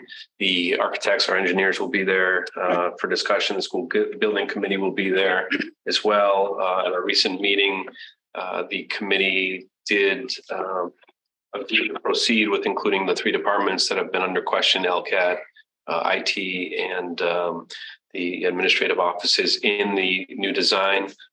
There was some discussion on that and some dissenting views on that as well. But ultimately, the decision of that committee was to continue with those 3 departments in the new project. And we'll talk about that more on Thursday as well. Okay. Thank you. All right. New business, superintendent's mid-cycle formative assessment. So in your packets and also in the shared file, you have an overview of what I've been doing for this school year. A lot of what you heard through the leadership team's presentation is also echoed in here. I won't go back through everything, but what I did do, and I'll highlight a few things, is give you some insight into other things that might be going on that maybe not are not as public or coordinated with the leadership team, more individual, but hopefully support everything that we're doing. Before I go there, though, I will say I also put 4 folders around the 4 standards that on which were evaluated and tried to provide evidence for each of those standards. Some obviously crosses over, and so you may see by the end of the year some similar evidence in a few of the folders. But at any time, willing to not only answer questions tonight, but whenever, if people want to come in and talk, we can go through all of it, any of it, whatever you would like to do. So some of what I've highlighted in the first few pages, I think we covered tonight. So rather than be repetitive, I think what I would do is move to probably going to the standards themselves and just speak to some of the things outside of what we're doing, say with CLE, which you see a number of times in this self-assessment. I think one of the things that's helping with the work that we're doing with CLE, where we're doing in the district, some of the work that I've done with the Mass Association of School Superintendents and continue to do with them. That started last year when I was able to pilot in a program that brought together both white superintendents in Massachusetts and 12 white superintendents and 12 BIPOC superintendents. And we started to discuss how we move forward in Massachusetts, the equity work that we're doing in our districts and across the Commonwealth. And that was really probably some of the best professional development I've done in my career, to get a good understanding and perspective on what superintendents color may be experiencing, as well as some of the challenges that district administrators who come in and they are the diversity, equity, inclusion, and belonging administrator, kind of pressure that gets put on them because all of a sudden they're expected to solve everything. And that's incredibly unfair. Anyway, so that was incredibly eye-opening and helped set up some of the things that we're doing in the district this year. I had the opportunity to present on some of the work not only we're doing in East Long Meadow, but also how we might utilize the READY guide that the Mass Association of School Superintendents put together last year. I presented that at the conference, the Executive Institute in the summer. And then this year I've been working with that a smaller group around one component of the READY guide, which is this second Wednesday seminars, and just providing feedback and input as to how each month is set up. And then I had the opportunity to host and facilitate, and there is a video. I tried to put it in the folder. It's an hour and a half long. You don't have to watch the whole thing. But if you want to see what that looks like, superintendents can either catch it on that second Wednesday live, or they can go to the MASS website and at the end, they'll have 10 videos that will help guide them in this work. And it gives them insight, basically, both from an expert in the field. The one I facilitated was around building strategy. So we had a professor from Harvard School of Education who was the expert in the field. And then we brought in 3 panelists who were superintendents in the Commonwealth, and they provided a variety of insight and expertise in terms of where they are with moving this work forward and what challenges they're seeing in their districts. And, these were superintendents from the Harvard Public Schools, which is a small suburban town, Randolph Public Schools, which is obviously it's suburban, but has more of urban elements to it as well.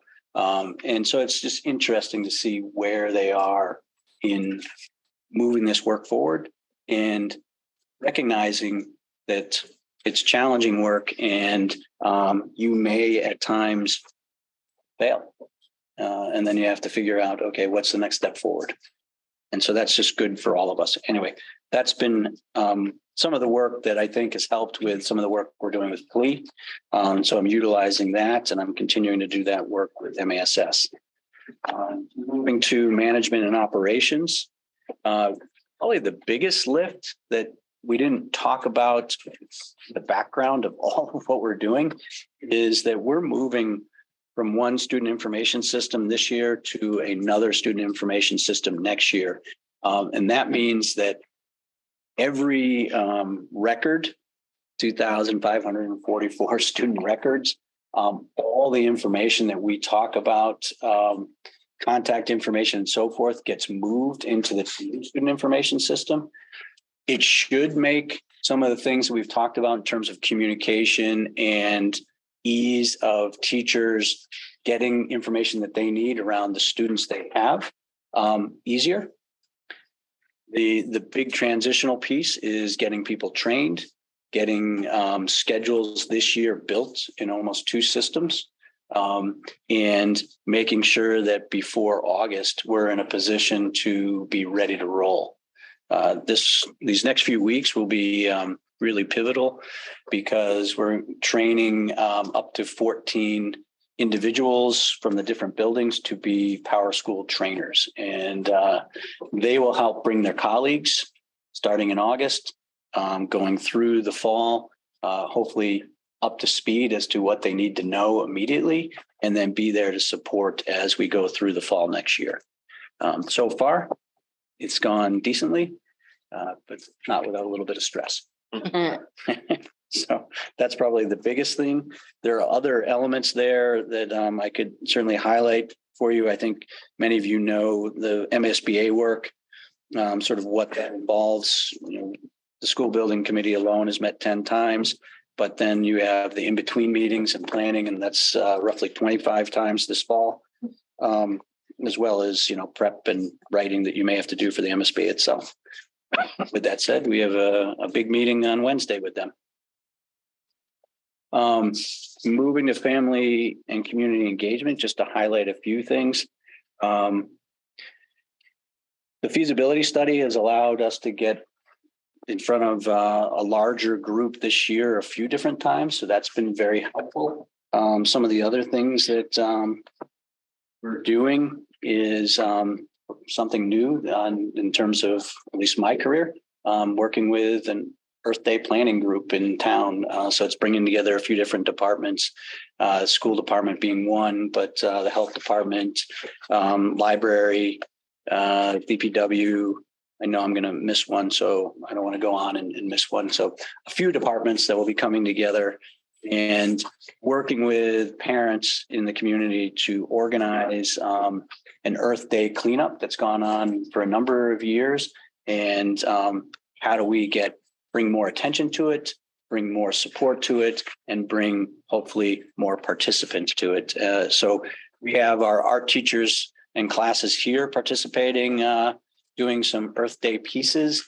I think Maple Shade also has some art pieces going on. The other schools may be contributing with written pieces. And we're going to have a kickoff event just before the Earth Day event. I don't know if I don't have the exact date down here, so I will mention that at our next meeting as to when that kickoff event is coming. It's in early April and it'll be at the library. And it should be a great event and it will display a lot of our student work, which is really cool. There are other committees, as you can see. I won't go through all of them. One of the more exciting ones that I just got drafted to is hazard mitigation planning. So that should be good. I got on that too. He's like, Yeah. Because you'll learn. Yeah. You're gonna learn too. You'll learn. Mitigate hazards. Mitigate. And then last but not least is professional culture. And I think you can see that we do a number of things, just the presentation that build culture. But, we try to start off right at the convocation assembly, setting a tone. One of the things that I think has been well received is bringing back someone who has graduated and gone through ELPS and what are they doing now and how did ELPS help them, but also challenge us and let us know, where could we have done better? Not every speaker feels comfortable doing that, but for some of the convocation assemblies that people have seen over the years, some have put it out there that, hey, these are the things that I needed and I got them through this, and this, not all of which was necessarily formal programming. But thankfully they got them. But then that helps us learn and to make it something that's more accessible to all students. So I'll leave it at that. Welcome any questions now or throughout the week, and then however you want. If you want me to bring it back on the next agenda, I can do that. Yeah. Do that. Yeah. Okay, everybody's comfortable? Yes. Excellent. For all that information.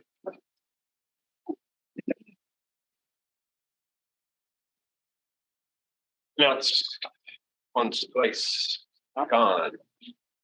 Excellent meeting. I entertain a motion to adjourn. Motion made by Beth. Second. That's my final discussion. All in favor, say aye. Aye. Those opposed, nay. Motion carries 4-0. Thank you. We are adjourned. Ray was confident.